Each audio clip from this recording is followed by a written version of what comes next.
당신이 누군데 여기 와서 눈물을 흘리는 거죠? 우리 아버지를 어떻게 아신다고 감히? 목이 메어더는 말을 잇지 못했습니다. 그곳은 서미영의 아버지 장례식장.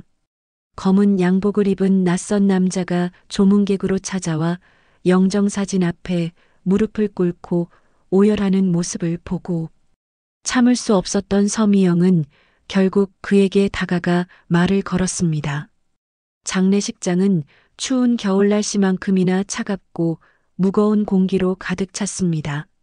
서미영은 3일째 검은 상복을 입고 조문객들을 맞이하며 지쳐가고 있었죠. 아버지의 빈자리는 생각보다 훨씬 크게 느껴졌습니다. 특히 서미영에게는 그랬습니다. 37의 나이에 결혼도 하지 않은 채 오랫동안 아버지와 단둘이 살아온 그녀에게 아버지의 죽음은 세상의 끝과도 같았습니다. 중소기업 회계사로 일하며 번 돈으로 아버지를 모시고 살았던 서미영. 강경화로 오랫동안 투병하던 아버지는 결국 지난 주말 그녀의 손을 꼭 잡은 채 눈을 감았습니다.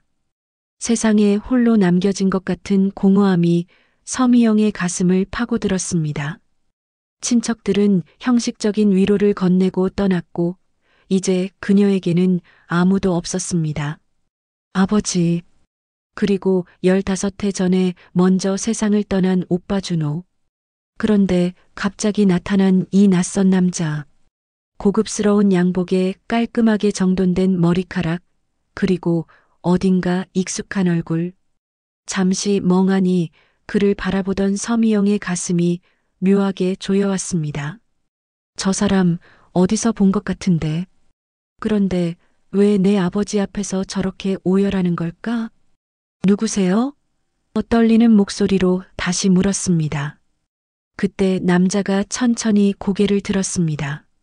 얼굴에 흐르는 눈물을 닦지도 않은 채 서미영을 바라보는 그 눈빛. 순간 서미영의 다리가 후들거렸습니다. 미영아. 한마디, 단 한마디로 서미영의 세계가 무너져 내렸습니다. 그 목소리, 그 얼굴, 불가능했습니다. 도저히 있을 수 없는 일이었습니다. 서미영의 앞에 서 있는 사람은 15해 전 차 사고로 목숨을 잃었다고 알고 있던 그녀의 오빠 서준호였습니다.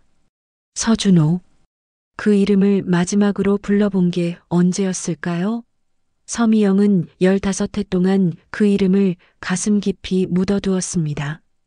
15해 전 25살이었던 준호는 대학을 갓 졸업하고 첫 직장에 취업한 열정 넘치는 청년이었습니다. 하지만 삶은 늘 우리가 계획한 대로 흘러가지 않죠. 그해 겨울, 서미영은 한 통의 전화를 받았습니다. 오빠가 교통사고를 당했다는 소식이었죠.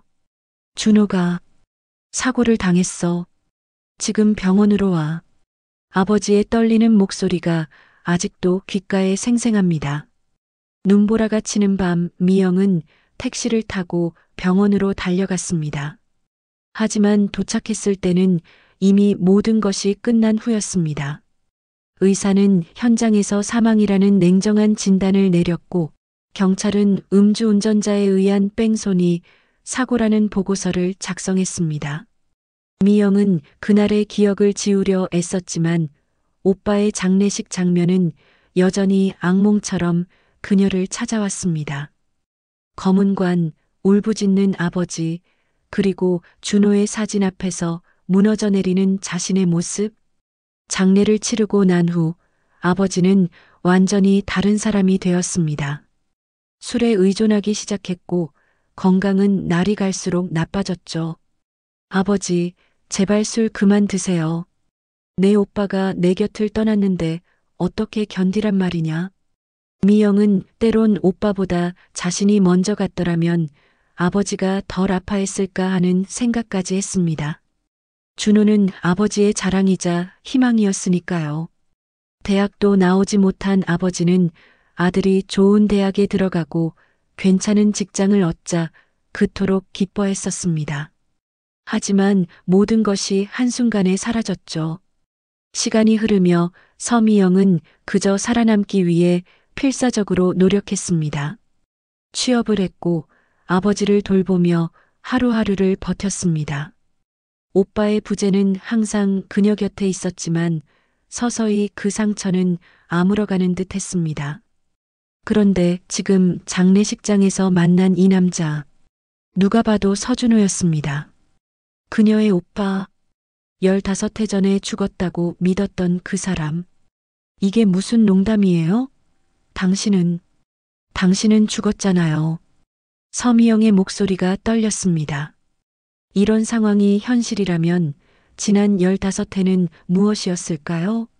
아버지의 고통, 그녀의 상실감, 그 모든 것들이 거짓이었단 말인가요? 장례식장은 순식간에 얼어붙었습니다. 조문객들의 시선이 모두 서미영과 낯선 남자에게 쏠렸죠. 하지만 서미영의 귀에는 아무 소리도 들리지 않았습니다. 그저 자신의 심장이 미친 듯이 뛰는 소리만 들릴 뿐이었습니다. 미영아, 나야. 준호. 남자의 목소리에는 슬픔과 간절함이 묻어 있었습니다. 하지만 서미영의 머릿속은 혼란스러웠습니다. 어떻게 죽은 사람이 살아 돌아올 수 있을까요? 아니, 애초에 죽지 않았다면 왜 15해 동안 연락 한 번 없었을까요? 거짓말쟁이. 당신은 우리 오빠가 아니에요. 우리 오빠는 15해 전에 교통사고로 죽었어요. 서미영의 외침이 장례식장에 울려 퍼졌습니다.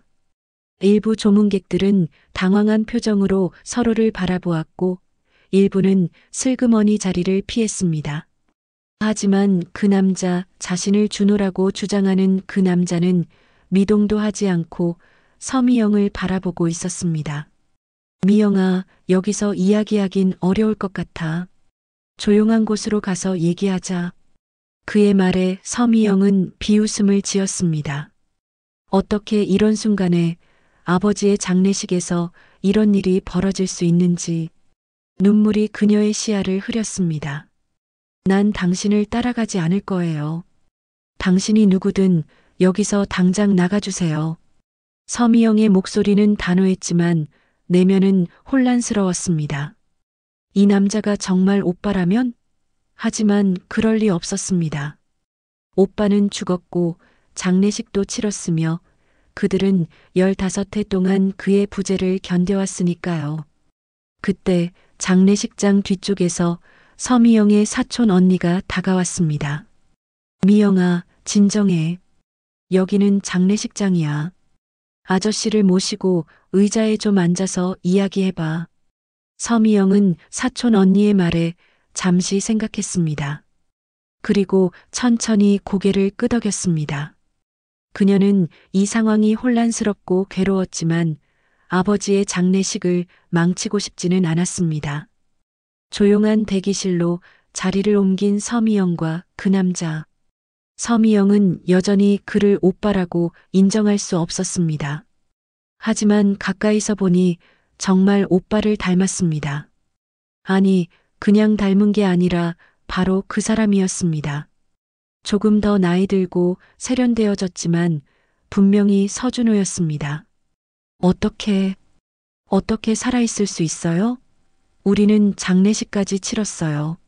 아버지는 당신 때문에 술에 빠져 살았고 서미영의 목소리가 떨렸습니다. 그리고 남자의 눈에서도 눈물이 흘러내렸습니다. 미영아, 내가 설명할게. 모든 걸 다. 사실 나는 그날 죽지 않았어. 서준호의 목소리는 깊고 무거웠습니다. 그의 말 한마디 한마디가 서미영의 가슴을 파고들었습니다. 사고는 실제로 있었어. 하지만 내가 타고 있던 차가 아니었지. 내 차를 빌려간 친구가 사고를 당했어. 그리고 모두가 그 사람이 나라고 생각했던 거야. 서미영은 믿을 수 없다는 듯 그를 바라보았습니다. 어떻게 이런 일이 가능하단 말인가요? 뉴스에도 나왔고 경찰도 확인했으며 아버지도 시신을 확인했다고 했습니다. 아버지는 알고 계셨어? 서미영의 질문에 준호는 잠시 침묵했습니다. 그리고 천천히 고개를 끄덕였습니다. 처음에는 아니었어. 하지만 1년 후에 내가 연락을 했어. 서미영의 눈에서 불꽃이 튀었습니다. 그동안 아버지가 알고 있었다니. 그런데 왜 그녀에게는 말하지 않았을까요? 준호는 탁자 위에 놓인 물을 한 모금 마시고 이야기를 이어갔습니다. 사고 당시 그는 회사에서 큰 실수를 저질러 막대한 손해를 입혔다고 합니다. 그리고 그 책임을 지기 위해 도피하던 중이었죠. 친구에게 차를 빌려주고 기차를 타고 떠났는데 그날 밤 사고 소식을 들었습니다.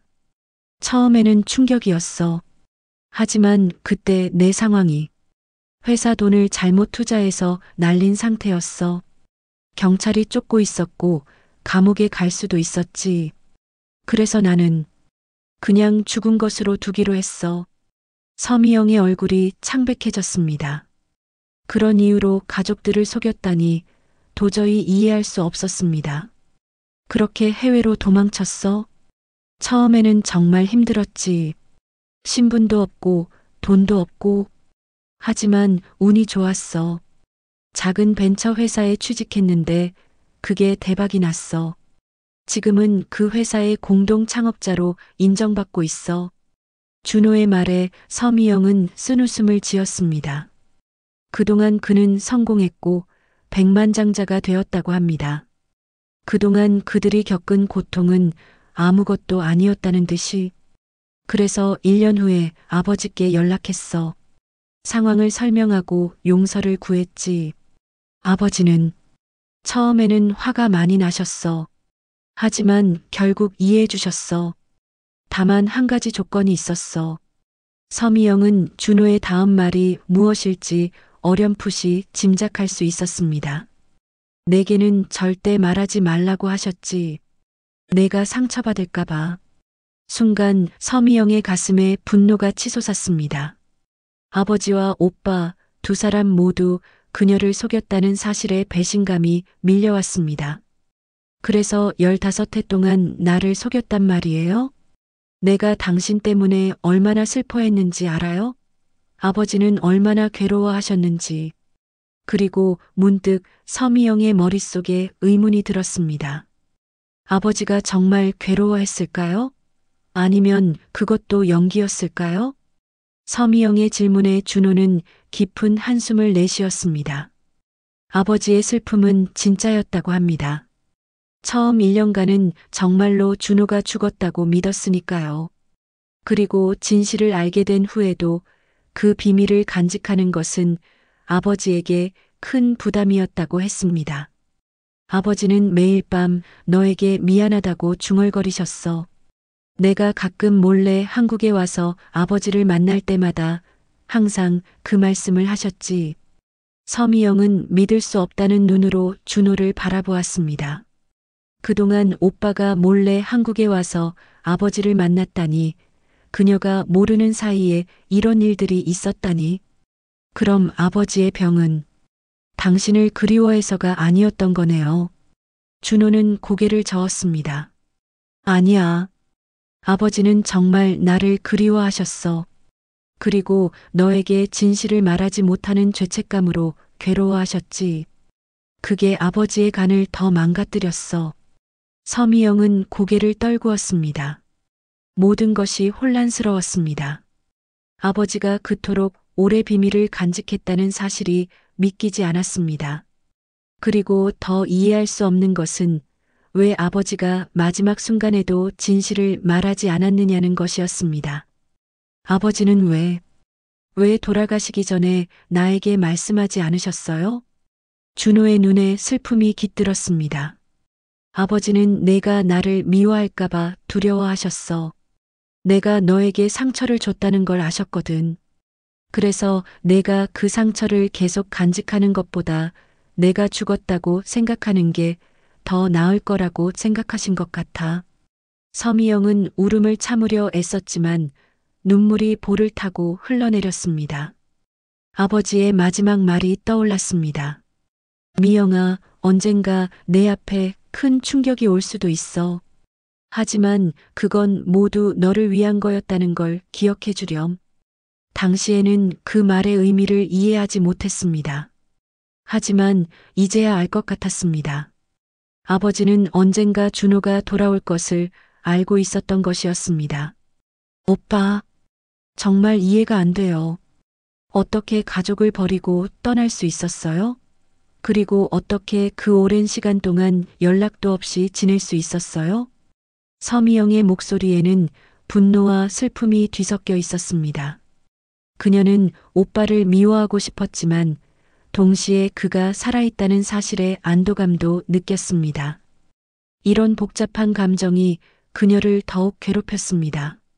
준호는 천천히 동생의 손을 잡으려 했지만 서미영은 손을 빼앗았습니다. 미영아, 내가 다 설명할게. 그리고 남은 인생 동안 용서를 구할게. 이제는 내 곁을 절대 떠나지 않을게. 서미영은 몸을 일으켰습니다. 모든 것이 너무 갑작스러웠고 숨이 막혔습니다. 지금 당장은 오빠의 얼굴을 보고 싶지 않았습니다. 난 지금 아버지 장례를 치러야 해요. 당신의 이야기는 나중에 들을게요. 서미영의 목소리는 차갑고 단호했습니다. 물론 마음속으로는 수많은 질문과 감정이 소용돌이쳤지만 아버지를 보내는 의식이 먼저였습니다. 그것만큼은 흐트러지지 않고 끝내고 싶었습니다. 장례식이 끝나고 서미영은 텅 빈 집으로 돌아왔습니다. 이제 그녀는 정말로 혼자가 되었습니다. 아버지도 오빠도 모두 그녀를 떠났습니다. 물론 준호는 살아 있었지만 그것은 또 다른 종류의 상실감을 안겨주었습니다. 침대에 누워 천장을 바라보며 서미영은 오늘 하루의 일들을 곱씹었습니다. 모든 것이 악몽 같았습니다. 하지만 가장 괴로운 것은 아버지의 배신이었습니다.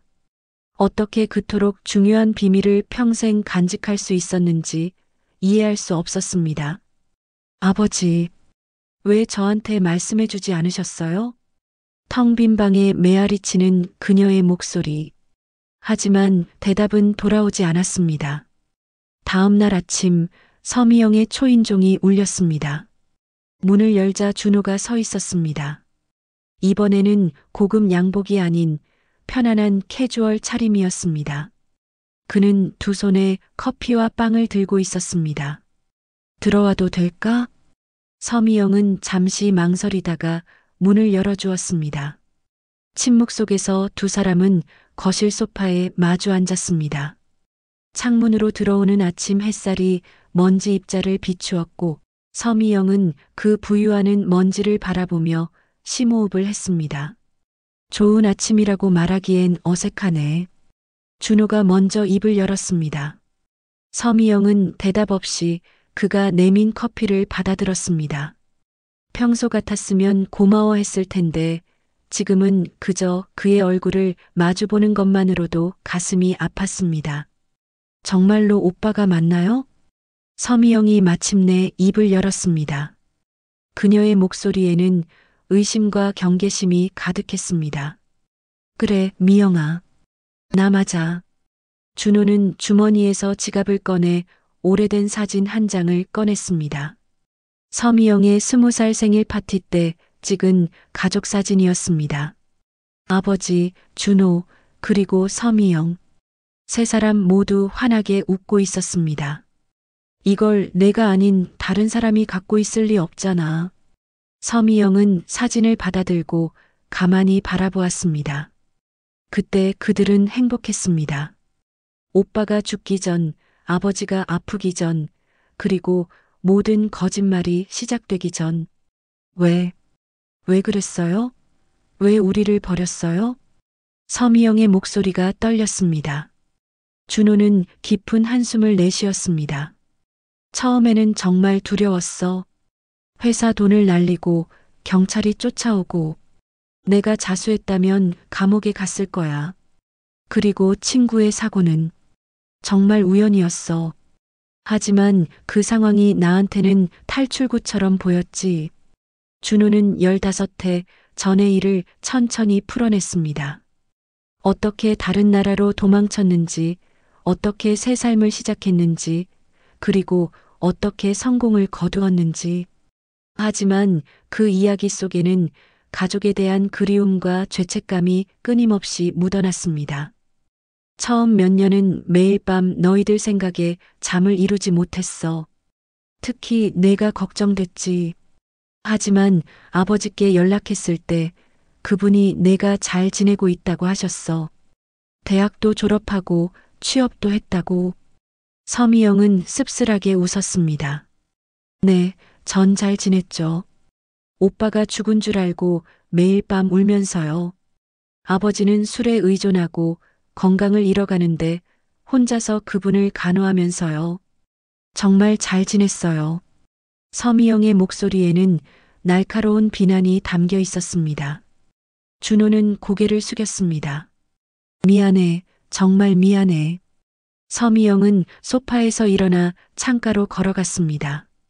15해 동안 쌓인 분노와 상처가 한꺼번에 쏟아져 나왔습니다. 미안하다고 하면 끝인가요? 15해 동안 우리가 겪은 고통을 알아요? 내가 얼마나 외로웠는지, 아버지가 얼마나 절망했는지. 서미영의 어깨가 떨렸습니다. 그녀는 더 이상 울지 않으려 애썼지만 감정이 복받쳐 올라왔습니다. 나한테는 아무도 없었어요. 친구들은 다 결혼해서 자기 가정을 꾸렸는데 나는 아픈 아버지를 모시느라 내 인생을 포기했어요. 그런데 오빠는 새 삶을 살고 있었다니. 준호는 서미영에게 다가가 어깨에 손을 얹으려 했지만 서미영은 몸을 움츠렸습니다. 만지지 마세요. 그녀의 단호한 목소리에 준호는 한 걸음 물러섰습니다.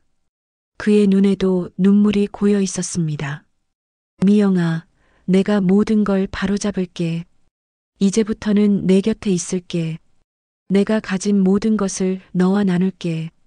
하지만 서미영은 고개를 저었습니다. 전 오빠의 돈이 필요하지 않아요. 그저 시간이 필요해요. 이 모든 걸 받아들일 시간이요. 이틀 후 서미영은 아버지의 유품을 정리하기 시작했습니다. 오래된 옷가지들, 낡은 책들, 그리고 서랍 깊숙이 보관된 서류들. 한 장 한 장 살펴보는 중에 서미영은 작은 나무 상자를 발견했습니다. 열쇠가 필요했지만 함께 들어있지 않았습니다.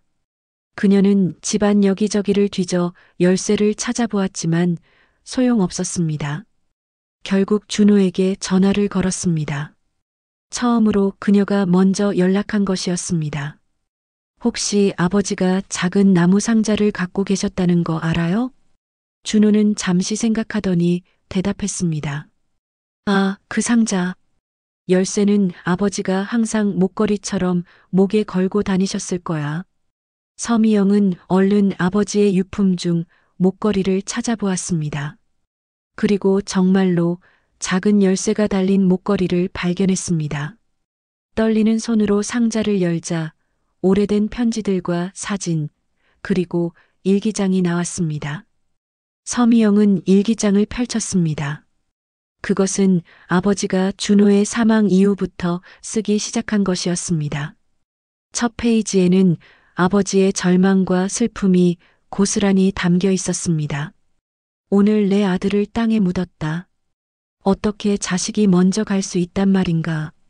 서미영은 눈물을 참으며 페이지를 넘겼습니다. 그리고 1년 후의 기록에서 충격적인 사실을 발견했습니다. 준호에게서 연락이 왔다. 살아있다니. 처음에는 화가 났지만 내 아들이 살아있다는 사실만으로도 감사하다. 하지만 미영이에게는 말할 수 없다. 그 아이는 이미 충분히 상처받았으니. 서미영은 일기장을 덮고 한동안 움직이지 못했습니다. 아버지의 복잡한 심정이 이해되기 시작했습니다. 그는 딸에게 더 큰 상처를 주기 싫었던 것이었습니다. 그날 저녁 서미영은 준호에게 다시 연락했습니다.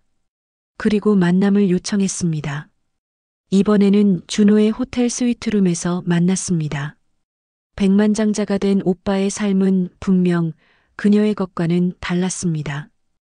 호화로운 인테리어와 넓은 공간, 그리고 창밖으로 보이는 서울의 야경.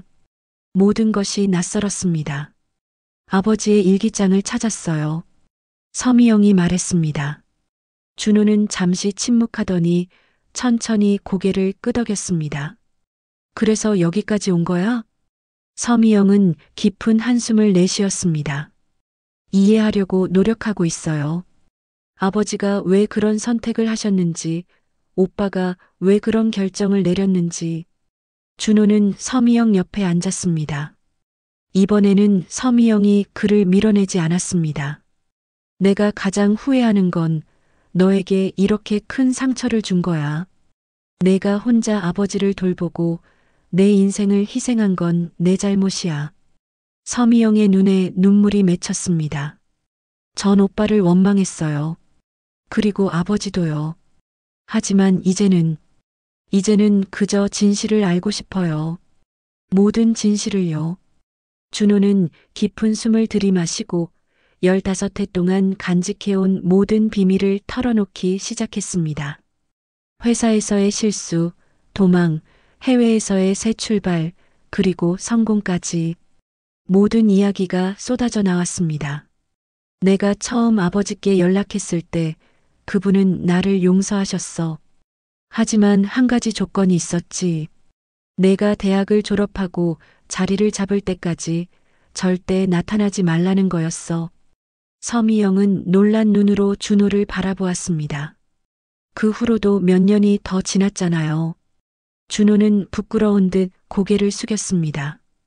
맞아. 나는 두려웠어. 내가 나를 미워할까봐, 내가 나를 받아들이지 않을까봐. 그래서 계속 미루고 미뤘지. 그러다 아버지가 아프시다는 소식을 듣고 서미영은 복잡한 감정에 휩싸였습니다. 분노, 슬픔, 그리고 어쩌면 이해.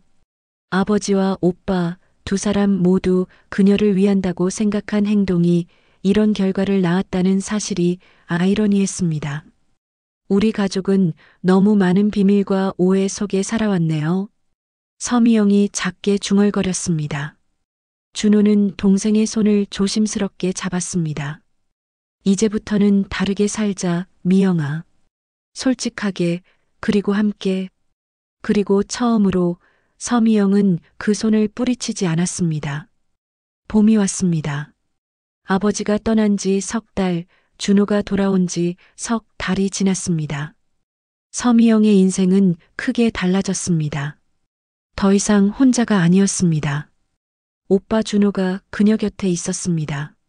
처음에는 어색했습니다. 15해 동안의 공백을 메우는 것은 쉽지 않았지만 둘은 조금씩 서로에게 다가갔습니다. 주말마다 만나 식사를 하고 아버지의 이야기를 나누고 서로의 인생을 공유했습니다. 그래도 아직 백만장자 오빠가 있다는 게 믿기지 않아요. 서미영이 웃으며 말했습니다. 그들은 한강변 카페에 앉아 따스한 봄 햇살을 즐기고 있었습니다. 그런 건 중요하지 않아. 중요한 건 우리가 다시 가족이 되었다는 거지. 준호가 진지하게 대답했습니다. 서미영은 그런 오빠의 모습이 좋았습니다. 그는 변했습니다. 더 성숙해지고 더 책임감 있게 변했습니다. 아버지가 보시면 좋아하셨을 거예요. 서미영이 말했습니다. 준호는 잠시 생각에 잠겼다가 고개를 끄덕였습니다. 그래. 아버지의 마지막 소원은 우리가 다시 만나는 거였을 테니까. 서미영은 커피를 천천히 마시며 창밖을 바라보았습니다. 이제 아버지가 왜 오빠의 생존 사실을 숨겼는지 이해할 수 있었습니다. 그것은 미움이 아닌 사랑에서 비롯된 선택이었습니다. 아픈 방식이었지만 그 안에는 깊은 사랑이 있었습니다. 나 회사 그만뒀어요. 서미영이 갑자기 말했습니다. 준호는 놀란 듯 그녀를 바라보았습니다. 왜? 무슨 일 있었어? 서미영은 미소 지었습니다. 이제 다른 일을 해보고 싶어요. 항상 꿈꿔왔던 일을요. 그녀는 대학 시절부터 그림 그리는 것을 좋아했습니다. 하지만 현실적인 이유로 회계사의 길을 택했지요. 이제 그녀는 자신의 진짜 꿈을 쫓기로 결심했습니다. 내가 도울게. 무엇이든 필요한 게 있으면 말해. 준호가 진심으로 말했습니다. 하지만 서미영은 고개를 저었습니다. 고마워요, 오빠. 하지만 이건 내가 혼자 해봐야 해요. 물론 정신적 지원은 언제나 환영이지만요. 서미영은 이제 자신의 삶을 스스로 책임지고 싶었습니다. 그동안 아버지를 위해, 가족을 위해 자신을 희생했지만 이제는 자신만의 길을 걷고 싶었습니다. 준호는 동생의 결정을 존중했습니다. 그는 이제 서미영의 인생에 간섭하지 않기로 했습니다. 대신 묵묵히 그녀를 지지해주는 형제가 되기로 했습니다. 아버지께서 남기신 집은 어떻게 할 생각이야? 준호가 물었습니다. 서미영은 잠시 생각에 잠겼습니다. 아직 결정하지 못했어요. 그곳엔 너무 많은 추억이 있어서. 준호는 이해한다는 듯 고개를 끄덕였습니다. 서두를 필요 없어. 천천히 생각해봐. 두 사람은 한강을 바라보며 침묵했습니다. 그 침묵은 이제 불편하지 않았습니다. 오히려 편안했습니다. 가족으로서의 유대감이 조금씩 살아나고 있었습니다. 오빠, 나 궁금한 게 있어요. 서미영이 말했습니다. 뭔데? 왜 하필 아버지 장례식에 나타났어요? 더 일찍 또는 더 늦게 올 수도 있었을 텐데. 준호는 깊은 한숨을 내쉬었습니다. 아버지께서 돌아가시기 전에 전화를 주셨어. 마지막 부탁이 있다고. 내가 직접 장례를 치르고 그 자리에서 너에게 진실을 말해달라고 하셨지. 하지만 나는 용기가 나지 않았어. 그래서 그냥 조문객으로 왔던 거야. 서미영의 눈에 눈물이 고였습니다. 아버지의 마지막 배려였습니다. 그는 끝까지 두 자식이 다시 만나기를 바랐던 것이었습니다. 아버지는 끝까지 우리를 생각하셨네요. 준호도 눈시울을 붉혔습니다. 그래. 아버지는 끝까지 좋은 부모셨어. 그날 이후 서미영과 준호는 매주 아버지의 묘소를 함께 찾았습니다. 그들은 아버지 앞에서 눈물을 흘리기도 하고 웃기도 하며 자신들의 이야기를 나누었습니다. 비록 아버지는 이 세상을 떠났지만 그의 사랑은 두 자식의 관계를 다시 이어주었습니다. 서미영은 이제 새로운 시작을 앞두고 있습니다. 그녀의 상처는 아직 완전히 아물지 않았지만 이제는 그 상처를 안고 앞으로 나아갈 용기가 생겼습니다. 그리고 그 여정에 오빠 준호가 함께할 것입니다. 가족의 비밀과 오해는 깊은 상처를 남겼지만 그 상처를 통해 그들은 더 단단한 유대감을 형성했습니다. 이제 서미영과 준호는 진정한 의미의 가족으로 다시 시작하려 합니다. 여러분도 가족 간의 오해나 비밀로 힘든 시간을 보내고 계신가요? 혹시 지금 누군가를 용서하지 못하고 계신가요? 상처는 시간이 지난다고 저절로 아물지 않습니다. 용기를 내어 진실을 마주하고 서로를 이해하려는 노력이 필요합니다. 우리 모두 서미영과 준호처럼 상처를 딛고 새로운 시작을 할 수 있기를 바랍니다. 여러분의 소중한 이야기도 댓글로 공유해 주세요. 구독과 좋아요도 잊지 마세요.